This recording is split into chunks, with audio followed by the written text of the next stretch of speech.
I'm Robin Miller-Brecker. And I'm Karen Lenzer. Welcome to Seeking Center, the podcast. Join us each week as we have the conversations and weed through the spiritual and holistic clutter for you. We'll boil it down to what you need to know now. We're all about total wellness, which to us means building a healthy life on a physical, mental, and spiritual level. We'll talk to the trailblazers who will introduce you to the practices, products, and experiences that may be just what you need to hear about to transform your life. If you're listening to this, it's no accident. Think of this as your seeking center and your place to seek your center. And for even more mega inspo, sign up for Seeking Center, the newsletter at seekingcenter.app.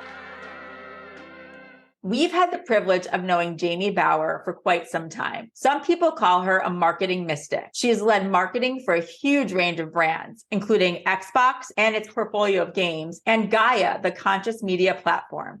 And she's also a renowned inspirational speaker. Jaymi now runs Vaquera, working exclusively in the sweet spot where the practical and the mystical meet, the place where visionary brands are born. She is the creator of Resonance Design, a catalytic brand building method created from her firsthand understanding of what separates legacy brands from everyone else, a relentless devotion to genius and truth. Today, we're going to talk about the word resonance. What does it mean? And the power of energy, vision, and what it means to truly glow. After this conversation, we have a feeling you're going to look at yourself, your story, and your life in a completely different way. Hi, Jaymi. Hi, you too. Wow, thank you. What an honor and pleasure to be talking to you today. Oh my goodness. Pleasure's mine. What an honor. And our listeners don't know this, but we've known you for quite a while now, and you have come on such an incredible that we'll be sharing. Let's start with the TEDx talk, which we'll share with everyone. TEDx calls you the visioner for the visionaries. What does having a vision mean to you? And how do you help people take a vision and see it as a business? Oh gosh. A vision is just an articulation of something that somebody feels as purpose. It's emotional for people. It's not just what somebody sets out to do. It's the work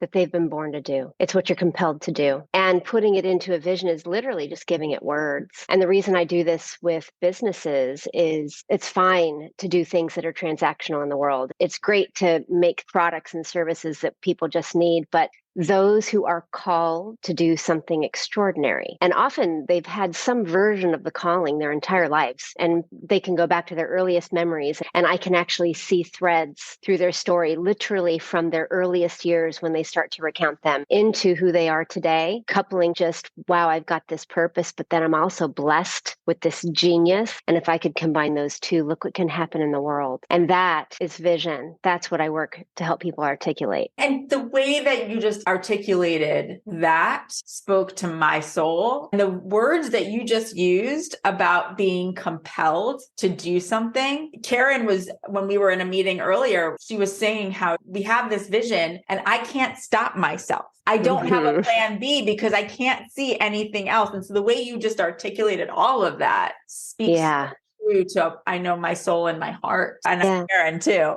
Yeah. And I think that the other side of that too is that the vision is the passion, but so many of us don't know how to take that and then translate that into a business. Oh, it's true. That's really true. And I want to say it's more than the passion though. I was at Microsoft actually at the time in the Xbox group, and they brought in these high schoolers from one of the inner city schools. And the talk was inspiring them to have purpose and vision and things like this in their lives. And I remember getting on stage and truly at that point in my career believing that we all have something driving us, that compulsion to do something, follow that thread. There's magic in that thread. And this boy raises his hand, this young man, and he's so, my passion's basketball. I'm never going to be more than 5'10". I'm not even that good. So what am I supposed to do with this? And at the time I was like, that was a good head scratcher for me, because it's not just passion that is going to be the vision that you need to go act upon, whether it's building a business or creating a career. There's that magic when you find that intersection of that passion, but then, as I said back then, the superpower, which today I call the genius, borrowing it from Gay Hendricks, the zone of genius. It's like those two places of investigation, your passion and then your zone of genius are going to intersect. And you won't be able to sleep then because you're going to be so excited. You just can't wait to do that work. Just really quick on that one, Jaymi. What is your definition of zone of genius? I do credit Gay Hendricks for this. He writes about this in The Big Leap. He talks about the 4 zones in which we live. The first zone being the zone of incompetence. This might be me with gardening.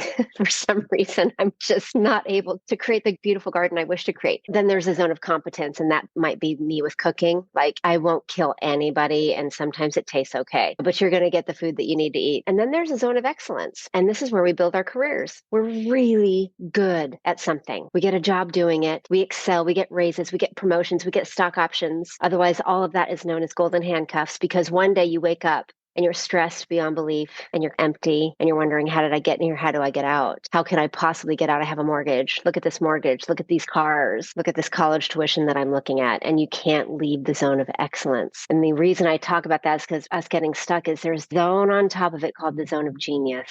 And this is where we operate almost on autopilot. It's just stuff that comes so naturally, natively, and not just easily, but like brilliantly. And wow, we're good at it. And you could be doing something in your zone of genius, Karen. I'd be like, please teach me how you do what you do. And you're going to actually have a hard time breaking it down. It comes that naturally to you. And you could try to teach me, and I could practice and practice, and I'll never be quite as good as you. And if you're doing this, this is what I say in my TED Talk, like the sun goes down really fast when you're endeavoring in this zone. You forget to eat, you forget to go to the bathroom, you cannot wait to get to it tomorrow. So not only are you extraordinarily good at it and you love it that much, it just comes easily. Talk about the universe conspiring. It's like everything moves out of the way. Gay Hendricks has theory on why we don't live there. So that's worth reading the rest of the book. It goes actually to sabotage and self-sabotage, but it does exist. And finding your way, even for a moment, to glimpse it. First of all, I do this work with my clients.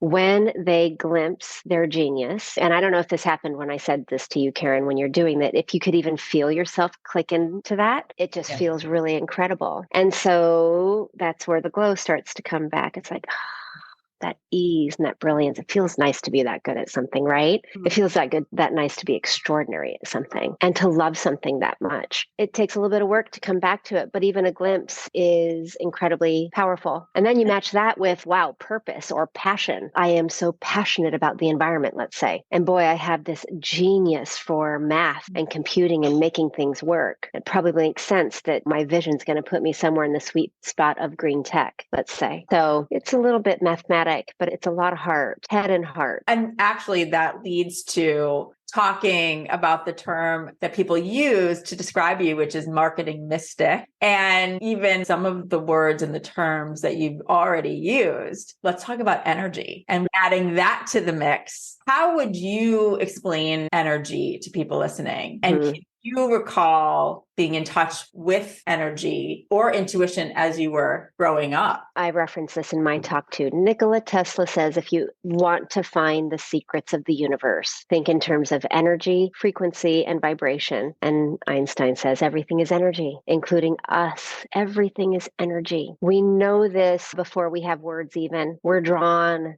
toward people, we're repelled by people, we cry when we feel energetic connection. And my whole premise in my work as a marketer is that we feel each other. And marketing went through this phase of just digital overdrive. Like we lost heart and soul of marketing for a little bit there. And to drive growth through digital marketing, it was like the stock market, puts and takes. And it was like upsetting to me as a storyteller marketer. And I wrote this piece that was like, good marketing isn't good just because it produces the right metrics. Good marketing is good because it resonates with humans. Really good marketing moves you. And it's not always with a better deal. That's not necessarily good marketing. It is if it's like timing. And I feel you when you a little nudge. But when we live so much in the head and we don't connect in the heart, you're never going to create bonds that last. And that was my whole kind of premise with my work. We know this as humans. Our true loves and our best friends. we energetically feel each other. That's why they are our true loves and our very best friends. That's why, without even knowing a whole story, if somebody comes at us with, let's say, an accusation against somebody we love, our first instinct will be to protect. No matter what, we've got each other. I understand this depth of you and I meet you in that depth. We feel each other. And so I was like, wait a minute, if we know this is true, every single human knows this is true. Why don't we do this in business? Why aren't we building brands from this place where if we can find that place of truth where we resonate, that energetic signal, which you can't fake? Different words can come out of your mouth, but people actually feel what you mean if they're in tune. And because we're energy, let's come back into truth and tell those stories. Now that's resonance. That's like a beacon. And therefore, in marketing, you put those stories out. Literally, that's currency, turning story into currency so that what resonates finds each other. What I say is what resonates congregates. So that energy is us. We're all in motion down to the molecular subatomic level. And our heart receives, I would even say, probably more information sometimes than our head, and certainly faster. And I guess your question, Robin, was back to the earliest years. My original thought partner is my mother, my mom, who was a nun for almost 20 years. Wait, I didn't know that. What? Kind of a nun. A Dominican nun in the Catholic Church. Oh the my Dominican gosh, order. my teachers, my Catholics were Dominican. She didn't teach at St. Patrick's School in Chatham Township, New Jersey, did she? No, ma'am. No, she was in California and Oregon. Yeah, she joined the convent right out of high school, and not because she wanted to, but because she was supposed to. Another thing I talk a lot about, the shoulds. We've moved quite a distance from that energetic truth of us, often because we followed the shoulds. And this was her first story of the greatest one. Her energetic truth of her was to be a mother. She knew it. Odd career choice then to become a nun. But that's how strong the should was from her father. So she joined right out of high school and didn't leave until she was in her later part of her 30s. So almost 20 years. And when she left back in the 60s, it wasn't easy to divorce a human in the Catholic Church. Probably isn't really easy today too in the Catholic Church, much less break your vow as a nun. It was a big deal. And she had to have written permission from the Pope, actually. She had to petition the Vatican. So lots of courage. I think of all of that, like, talk about energy, the energy that was mustered to leave that. She had to muster every ounce she could get. And she almost exited with this like tornado almost, but it wasn't reckless at all, but there was so much in it. And she became a seeker. Not that she became one, she was probably always a seeker. And so we were raised, my sisters and I, having our astrological charts all done, thick books of our astrological charts. We traveled to Virginia Beach to Edgar Cayce's birthplace or the museum, all about past lives and channeling spirits. So my mom, she somehow elevated to this understanding of what was simplest. And we would spend, I don't even know how long, talking about a leaf. And she would explain and marvel at what this was in nature, the genius of nature. And she was certainly somebody, people called her the Dalai Mama. She was like everybody's guru in a way. If you needed something, you'd ask my mom to pray for you. That's what everyone would do. So I think at the very beginning, like she and I, we would talk about the metaphysical world without necessarily vocabulary, but just questions and feeling. And when I would get a sense of something or a feeling about somebody and I would tell her, there was always acknowledgement of tell me more. That is fascinating. And just this perspective on life to be expansive to that level of whatever I was receiving, whether it made sense in these 3 dimensions or not. And I have 2 sisters that are quite intuitive, actually, literally are seers. And that was always, yes, tell me more. It's like fostering for all of you at that young age, those abilities that we talk about, that we all have the abilities. They're just not always fostered. I know for me, I didn't come to really understand that until I was in my 30s. I'm now in my late 40s, right? But if I knew that from the time I was a young girl, I think, listen, it's all on purpose, but that for you, you would see the world with such different eyes and heart and feeling. Yeah. And we've talked about this too. I think our backgrounds are so similar because my mom is Catholic. She introduced us to the astrology at very young age. We thought it was so weird, but it was that infusement of taking the religion and the spiritual and the metaphysical and really not putting a boundary between them, of really almost taking those boundaries away to really allow us to look and evaluate life at that level. Absolutely. If she ever was frustrated by religion, it was just that the confinement was too tight. Not that the teachings were necessarily wrong. In fact, there was a lot of inspiration, literally inspiration in all of that. It was just too small. It's so much more expansive. And I think that's the blessing of what I got from her, was just the expansiveness of this reality. And then the encouragement to ask those questions. Yeah. And I would think what was normal for you in the thinking and feeling and asking of those questions was not the norm and still isn't for many people. I'm so glad you shared that. And we want to hear more, but it helps to really understand even how you were infusing so much of that, even when you were, in your 20s and 30s and in work and so forth. And when you look at the companies that you worked at, you were able to bring a different level of knowing and seeing to it that probably most people couldn't recognize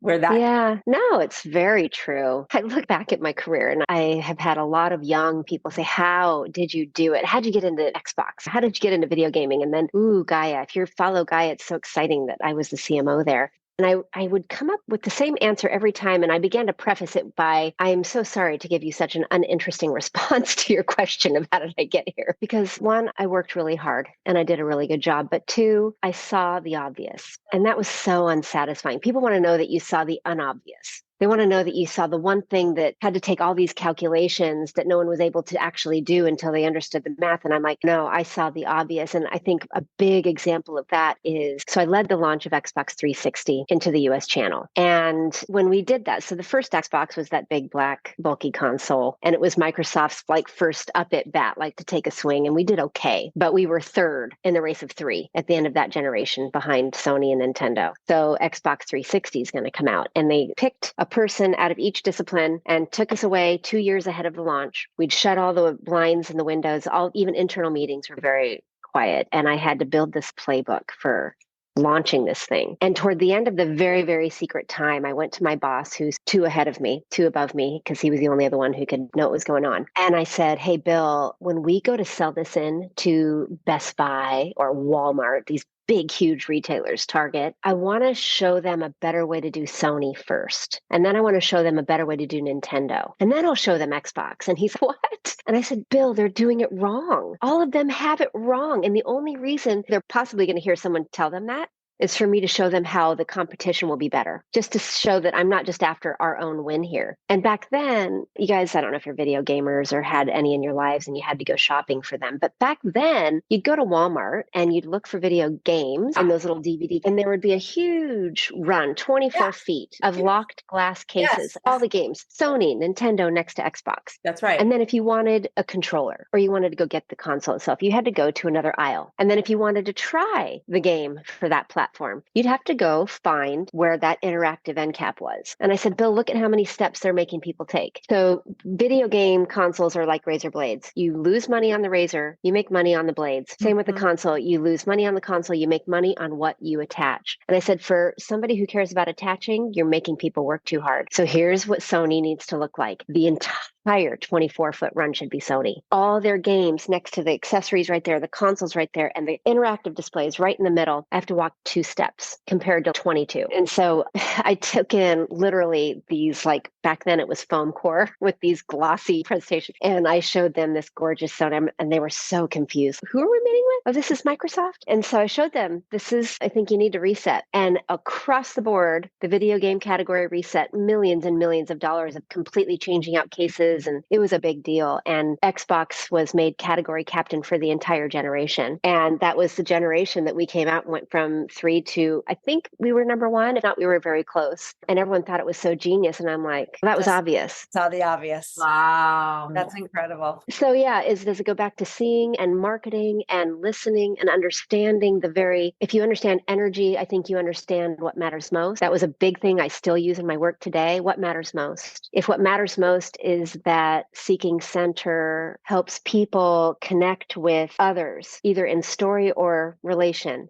in a way that will lift them up to higher levels of consciousness. What matters most is that you find reliable channels to get stories out there, is that your storytelling is compelling and quick to get and easy to pass along. And I'm just riffing right now, but yeah, we can talk all day about what the website is and like what colors are and like campaigns and this and that. And a lot of it is important. But if you don't get what matters most nailed, then the rest doesn't work. So you can call that understanding how, the energetics of thing or not. You probably could. I don't usually, but it's what's obvious. And the language of all this just gets really simple. So how does that relate to, let's go back to the word resonance, because I love that word. There's a frequency about that word that just feels good when you hear it.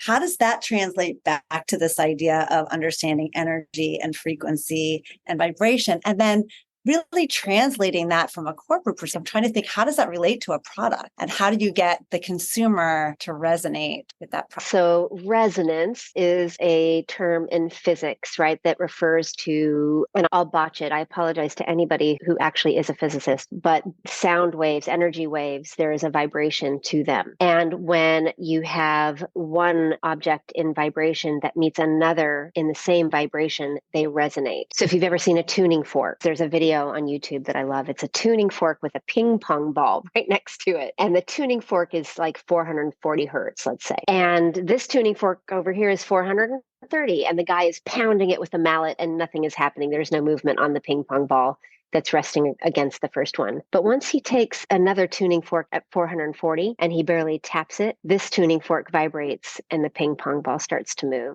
So when you come into shared frequency, then you are resonating. And I came to this actually by doing it the other way, trying to force marketing messages that actually weren't true into the market in order to get somebody to buy. And then they would come in for the product and be like, how did I get here? And it's bad business, frankly. It was a waste of money. The cost to acquire a customer has to be compared to the lifetime value of that customer. And the lifetime value has to be, I would say, at least double what you paid to get somebody in for you to have a good business. What we were doing was we were paying to acquire people, and we found like this really sweet message that we thought was resonating with them, but the product didn't. It was slightly off. And they would come in, try the product, and bounce. And they never stayed long enough to pay us back what we paid to get them in. So that's actually bad business. And I've worked in subscription businesses my whole career. And so, yeah, I'm like, wow, if we are not building resonant brands, then we are driving unhealthy business. It's that easy. Again, comes down to such simple math here. The cost to acquire has to be less than the lifetime value. And the lifetime value doesn't happen unless they stay and come back and refer friends and stay loyal. And they think you're so great that they're going to pay a premium. That's ultimate resonance with your brand. But you only get to it with truth because we're human and we feel, and you can't fake resonance, just like that ping pong ball. It would not vibrate off of that fork until the same frequency was hit. So resonance design, that's how I came to term it that way. And the excavation in a visionary leader is frankly just the truth. And I tell people you don't have to do homework. There's no homework required when we're going to meet. You just need to come very ready to excavate and take some layers off that might be scary to take off, but we're going to get to truth. And it's from there where they cry. And I'm like, gosh, why does everyone cry? And one of my premises is that they almost fall in love with themselves again. And because they're so beautiful, like your truth is just so freaking magnificent and magnetic. And when you meet it again, it's like, and then when us, you're that, right? yeah. In the day-to-day world, we're all putting that armor on ourselves, right? It's trying to act a certain way, sell ourselves with a certain demeanor or stereotype or whatever. And I think corporate leaders are probably in that world even more than most, right? Because they're so responsible for leading so many people. So when you get to their essence, it's probably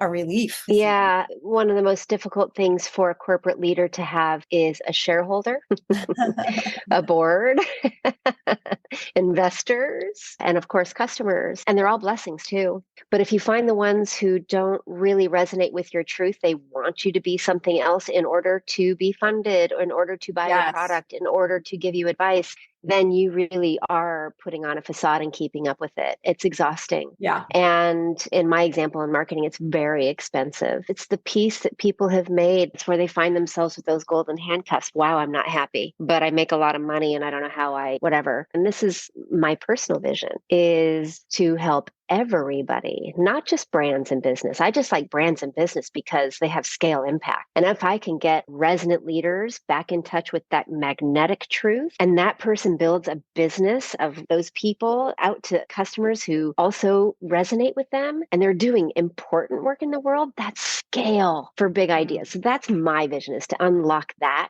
in people who can go at scale and impact the world positively. But listen, it's for everybody. Everybody is a brand. We call it personal brands. But yes. As we were coming up with questions for today, we were talking about that is one of your superpowers for sure, is helping somebody uncover their personal brand. And we all need that. Karen and I were saying you need that no matter what, because you walk around. Yeah, if you're dating, if you're applying for a job, when you graduate from college and you're trying to figure out, you're going to meet that new group of people when you go out into the world. It's for everything. It's not just in the workspace. Everything.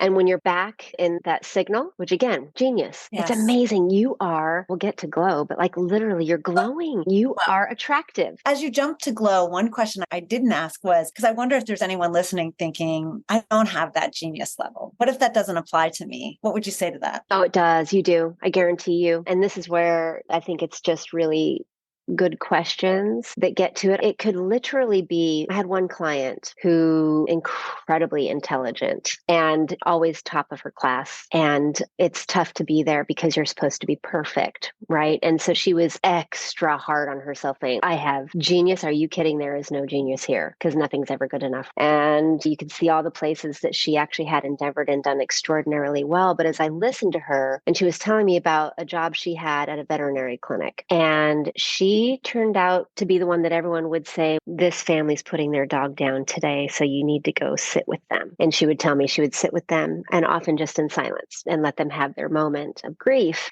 And then she would ask them a question, tell me your favorite memory, or something like that. Very simple. For her, it was just a little thing that she did. And I was like, wow, she's lost confidence because she's not the boisterous leader that would normally come out of that well-known business school, but she's the one in the room that takes barriers down. And she's the one in the room where and she would say these big, huge grown men, football players would be on their knees crying. She was the one in the room who made it okay and comfortable that she could be there and let them do that. And they would hug her. And it was just so natural for her. She did not recognize it as genius, but nobody else in that office could hold that space that way. And so she was building this company, a sexual wellness brand for young women. And she's, again, very hard on herself that she didn't look like this Gen X CEO who's going to raise all this capital. But I'm like, the reason you have all these women coming to you is because you are the one that listens to them. Any of their stories that get really vulnerable in this line of work, you call them and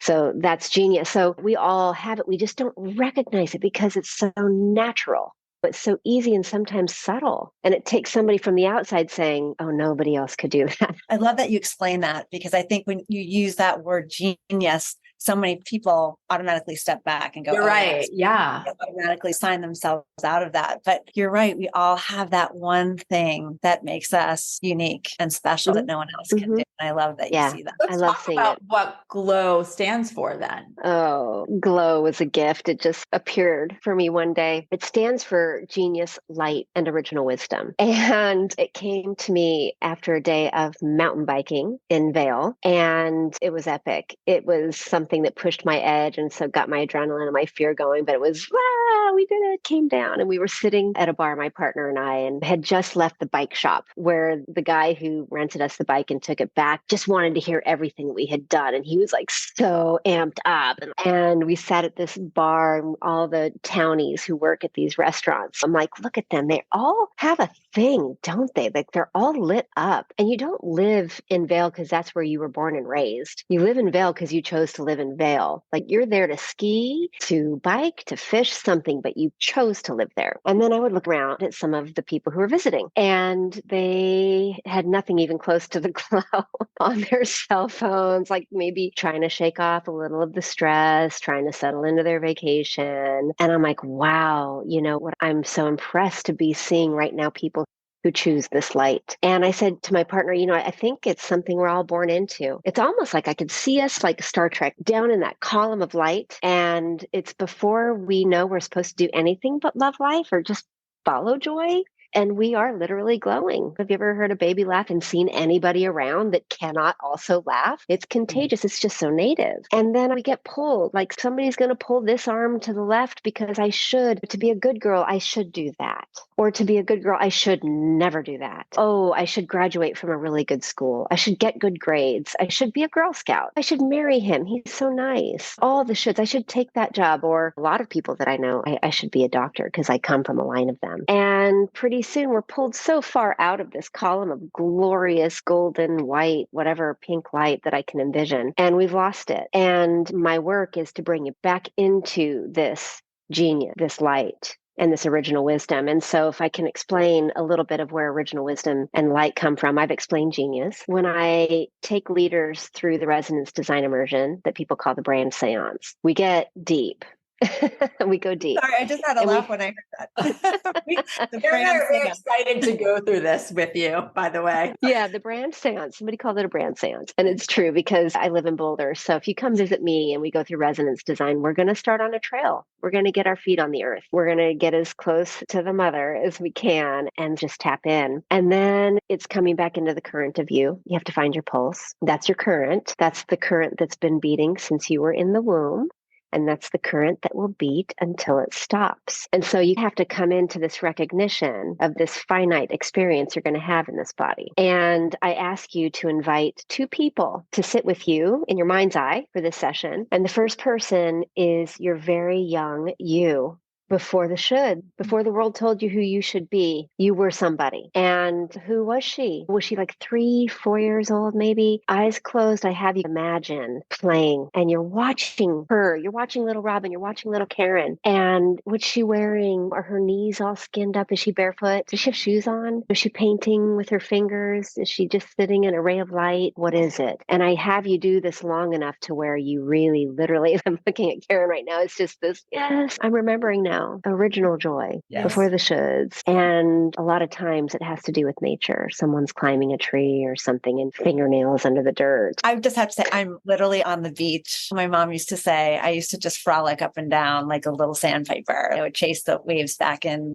And that was my happy place. So that's why you see me smiling like that. Yes, because you could access it and you could see the running and you could see the waves. And there was a dance and there was a rhythm and there was a game and there was a chase. And people laugh, like the whole scene comes to life. And now it's like running. This current starts to run in you. So that's the light of glow, GLOW. And then the second person I have you invite is the 100-year-old you. Oh, And this one is at her end. This one has lived her life. And I say, look at her. Her hair is different. Her skin is different. But those eyes, the eyes, and look at them.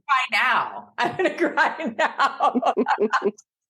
Every time, I'm telling you, every time. I can see why. Like, you can't even help it. That person exists. The person is right here, right now, and she has something to say to you. And you hear it in a second, and you are so loved, and you are so important. And there's something about what you're here to do, your genius and your purpose, that she's going to probably remind you of. And so now you're flanked. You've got this little one in this light, and you've got this old one with this original wisdom, and you're reminded of your genius. And so now you are glowing. Glow, GLOW.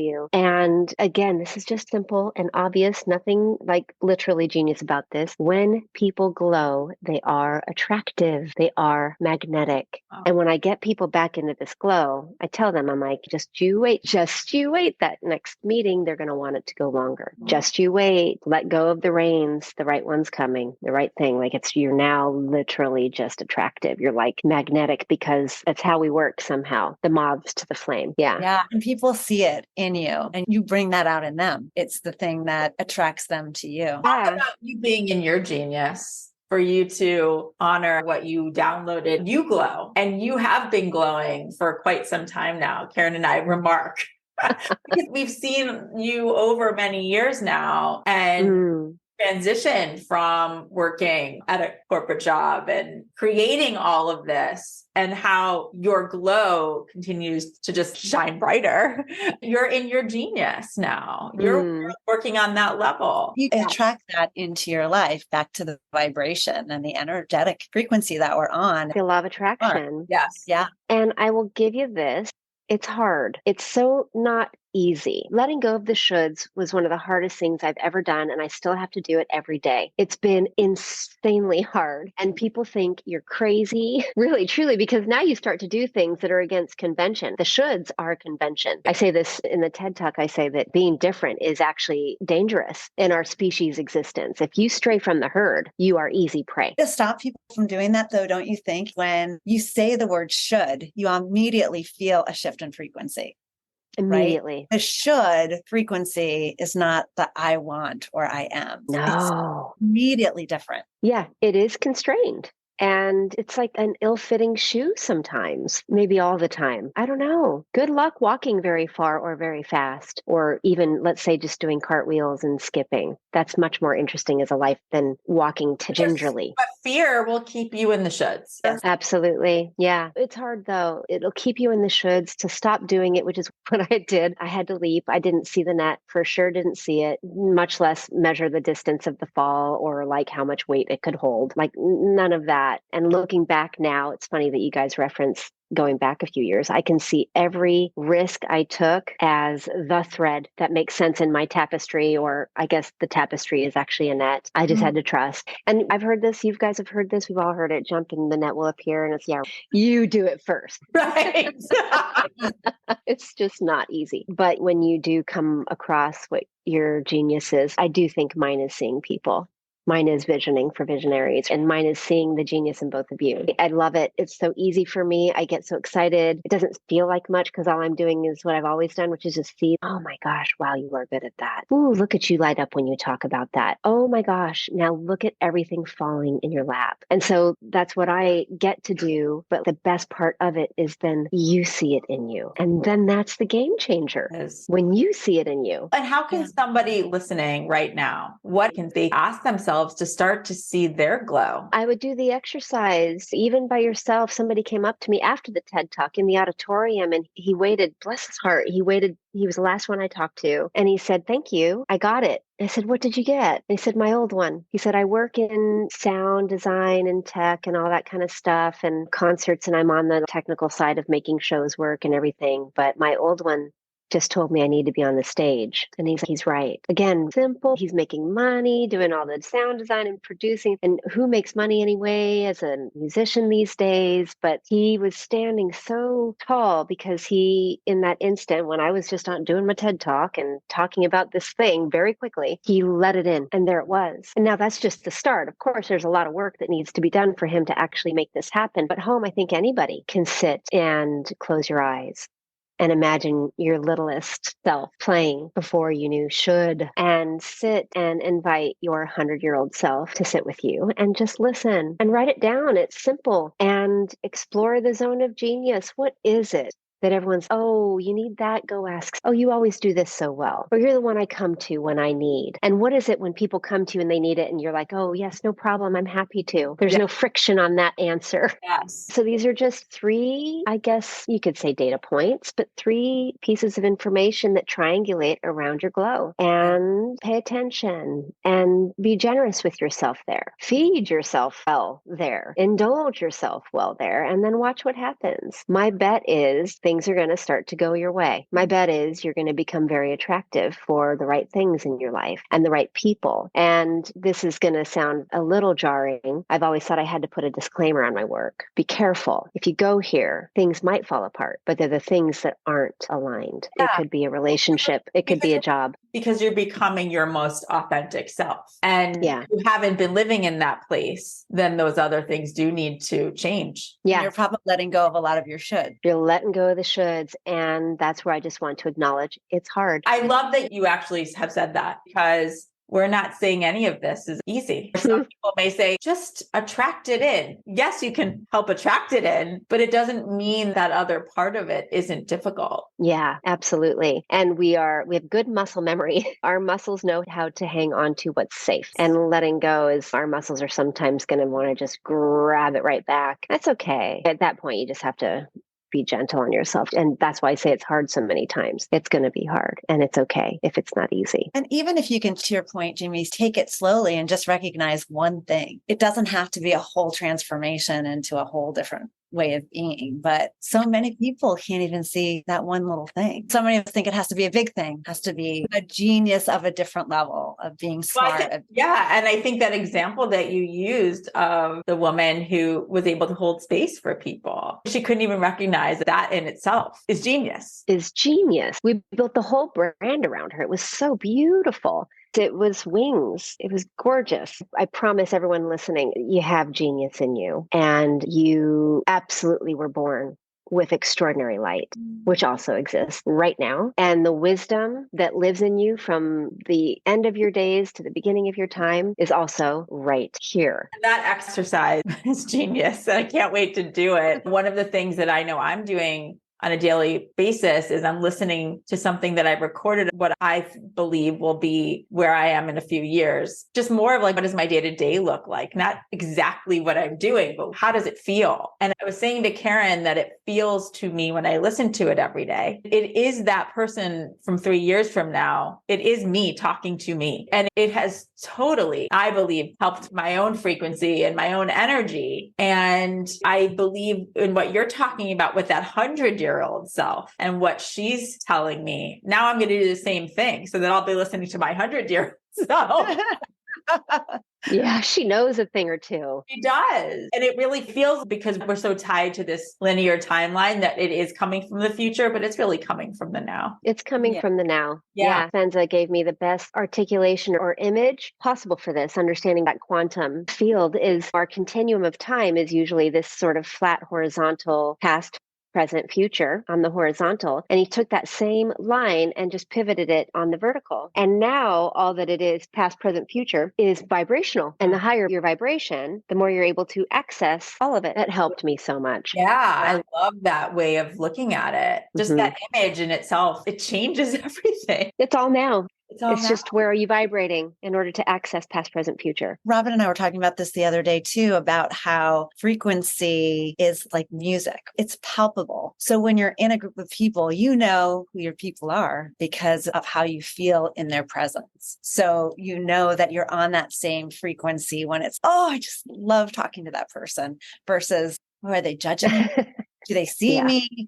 And I think elevating that idea with people to just follow the frequency of how they feel, whether it's making a decision or being with certain people, or just follow the frequency that feels highest to you at all times. Yeah, that's it. Energy, frequency, and vibration. And when you resonate with someone, you both feel it. And those are the ones literally are attractive. They just come right together. Yeah. Speaking of resonance, bringing things back to that marketing background, do you feel that there are certain brands right now that are resonating more than others? And why? Yeah. Yeah. And why? Oh, yeah. An example I use that everyone understands is Patagonia. And when I say some people are going to think you're crazy when you start to choose glow over anything else, it's a good example. Yvon Chouinard, the founder of Patagonia, writes and says in interviews all the time that he just never wanted to be a businessman. The bane of his existence is having to run this business, but he's in business to save our home planet. That's why he's in business. That's literally their mission statement. And when everyone else ran their Black Friday ads with 70% off TVs and that stuff starting at 4 a.m. and that nonsense, they took out a full page ad in the New York Times that said, "Don't buy this jacket. Yes. We would rather fix your old jacket than sell you a new one." And they even closed down a really profitable business unit that was devoted to corporate branded apparel. Everyone in tech was going around with their Patagonia vests with their tech company logo on one side and a Patagonia logo on the other. And they did a study and learned that the lifespan of a garment that had a second logo on it was 50% that of a normal vest that they would sell. He shut the entire business unit down and told, because he's in business of saving the home planet, buy a jacket once, wear it forever. We'll fix it for you no matter what. If a jacket's going to last half of its life, because we put a logo on it, we're going to not put logos on it anymore. They shut the whole thing down and basically sent a note that it was going to impact their bottom line. They recently designated the planet Earth as its only shareholder. The company's only shareholder is the planet Earth. Wow. They're $1 billion company. With the people that buy They're it. resonant because it's real. Because they're authentic. It's not just a gimmick or a tagline. And so there are a lot of copycats that started coming out and doing things like, oh, yeah, we care about the planet, like greenwashing all over the place. And it's genuinely not real. If you pull the veil back a little bit on the plant-based meat industry, you're actually going to see the meat industry behind it because they're losing market share. And so now they're developing their own plant-based meats and they're putting nice leaves on the packaging. It's just greenwashing and they're not going to last because people inside don't care and they're not getting the consumers who will, no matter what, always buy from them. The consumers are only going to buy from them if it tastes good enough to buy or if it's a good enough deal. They'll never stand by them no matter what, like people will with Patagonia. If you care about the environment like Patagonia does, you will always be a Patagonia customer. Resonant brands actually make for really good business. You know, that's one example that I give that most people know about. I've been part of brands that weren't so resonant. At Xbox, we came out with this sensor called the Connect sensor, and it was cool because it saw your body move and you could control with your body movements what was happening in the game. So we said, you are the controller. And it seemed like we finally had our opportunity to sell Xbox to people who couldn't actually do great controller work. That would be elderly, maybe that would be really young preschoolers. And so I was actually leading the marketing team that was going after all of the kids and lifestyle entertainment products, where I met your old company, Robin. And we worked with Sesame Street to release a Sesame Street game on Xbox. And I was up on stage at the CES keynote, the last one Microsoft ever did, with a little girl. We were demoing with Grover and Elmo. And everyone was like, who is this? Don't tell me this is Xbox. It's so ridiculous. And goes up as one of the moments of my career that's, wow, what was a good try. We thought there might be a there, but there was just no genuine truth for that particular part of the company to go just make preschooler games. Right. It was purely a market opportunity. And I'm not always saying it's a bad thing to do. It was a good thing that we tried, but there was just no way it was going to succeed. Anyway, those are just some examples of things I've actually done and seen where resonant brands make really good business. And to your point, that feeling, even when you said Patagonia, and I didn't actually know to the extent, honestly, until you just brought it up, that they have been willing and are willing to do in order to make good on their promise and what they stand for. And yet, even when you said the name, it invited a certain feeling of quality, of purity. And I feel like I'm outdoors the moment you say it. And I think the logo aspect is really, that's a huge stake in the ground. Yeah. And they sell, the nickname that my kids have for that company is Patagucci because it's so expensive, and it's resonant brands can always charge more. Their quality is going to be there and their following is going to be loyal. And they'll do things that other people think are crazy, shut down profitable business units. And they can because they're making such a good product that people buy all the time. And this is an example that is polarizing that I use too. Goop, you love her, Gwyneth, or you hate her. There's not a lot of people in the middle. And it's wow, why? Resonant brands also have a lot of haters and they think she looks ridiculous. And they talk about her like $6,000 hiking crystal necklace and all these things. And maybe there's a little bit of tone deafness there if you're going out to people who that just doesn't resonate with at all. But if you're talking to people to whom that resonates, they just want to know more. And they don't just care about how pretty the necklace is. They want to know what the crystal is and tell me what the crystal does with you. And when you're on the hike is when it's in contact with the mountain and all of these other, her Netflix special that actually goes into the vulva. Everyone's like, what is she doing? She's like, what? It's interesting and it's important. And those of us who think it's interesting and important are like, yes, do more, please. Everyone else, a lot of haters. And she tells her team, there's going to be those. All it means is we're doing something interesting. Let's keep going. How important is it if you're a small company and you're just starting out to really do this exercise and think about what do I stand for and what is it that makes me different? And how do I really stand in this truth of taking this leap in the first place of creating a business, but then really wanting people to understand why you're different and how you're different in this way? Yeah. And again, this is where it's going to be hard because if you get somebody like an investor or a customer saying that they want you to be something else in the beginning, it's really easy to follow that. Because boy, do you need the money. I'd say when you're starting a company, probably one of the most important things you can do is make sure you have the right people, the right team, the right co-founder, the right first employees, and those who resonate with you, with what your vision is. The hour, the quality of an hour of work of that person will by far outmeasure the quality of an hour of somebody who's coming for a paycheck. And so if you're early and you find the right people to work with you in the beginning days, the hours are going to accrue to so much creativity, effort, passion, all of that.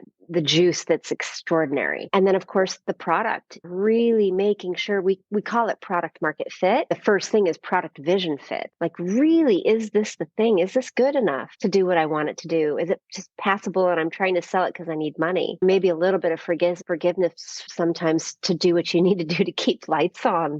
Don't sell your soul no matter what. And so product passion fit gets to then product market fit. And of course, going to market as a resonant brand. I say turning your story into currency. That truth, that signal, it's like a beacon. It's like an energetic beacon, and people come in contact with it, and those who resonate. Come on, that's a great go-to-market. That's a great customer acquisition. And so then it's the through line from the first employee to the first investors, to the first product, to the beta phases and all that, into go-to-market and all the refinement of your campaigns. Don't lose your anchor. Don't follow like, this campaign performed so well, I've done this one too. Wow, we got a lot of new customers in on this campaign. Let's just do more of that. Oh, but that campaign really isn't exactly representing what we do. And I said this at the beginning of our talk, those are the ones who leave. And you just spent all that money to acquire a customer who will never pay you back. That's how businesses get tanked. We need so many of you, Jaymi. Can you just define yourself? The world needs a lot of Jaymi. We say this almost at every podcast. We're not taught that way. We're taught to really follow more traditional ways that you follow the money versus. Or it's like this formula, this safe formula that people think works, but in the long run, it that's does. right. I say something and it ruffles feathers, but if you want to build a magnetic resonant brand, ignore the consumer.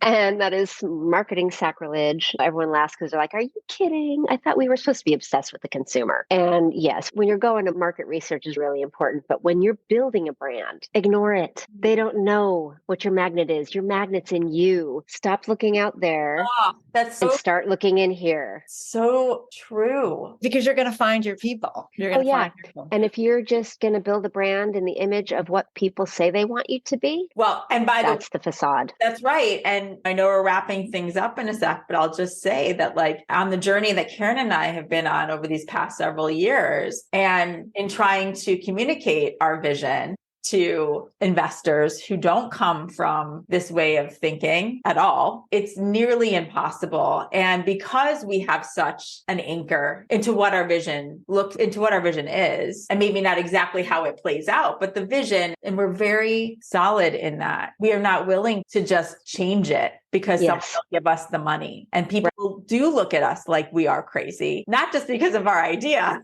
but because we're not willing to compromise on the vision. Absolutely. And knowing you too, the way I do, your work comes through you. It's not just that you had a good idea one day and you have the brain cells organized in the right way to make it happen. It comes through you. And the second you fracture that line, it literally, the channel breaks. That's why you can't just take money to do something else. It won't come. And what's so fulfilling is when that magnetism really does attract the other energy that is equally aligned. And what we're finding, and even knowing and being connected with you for all this time, and even more importantly now, it's all been about the timing then for everything to come together at the right time, because then it is easy. It's easy. There's no convincing anybody. It just is. That's right. And we're all bringing our genius light, whatever it is. Our glow. Our glow. Oh my gosh. Can you even imagine when we actually all do that? What I picture is a light bright. Do you remember the light bright? Yes. With the little things. I've always thought this. If every single human is a bulb, this is true, the vast majority are not lit up. If we all lit up, what would we see? Oh, wow. Now that makes me want to cry too. That would be magnificent. And the potential in every single one of us is there. Oh, yeah. Plug in. And the plug in is here. It's not out there. It's literally here. Plug in. Take the risk. All of us light up. Oh my gosh, I want to see what we will see.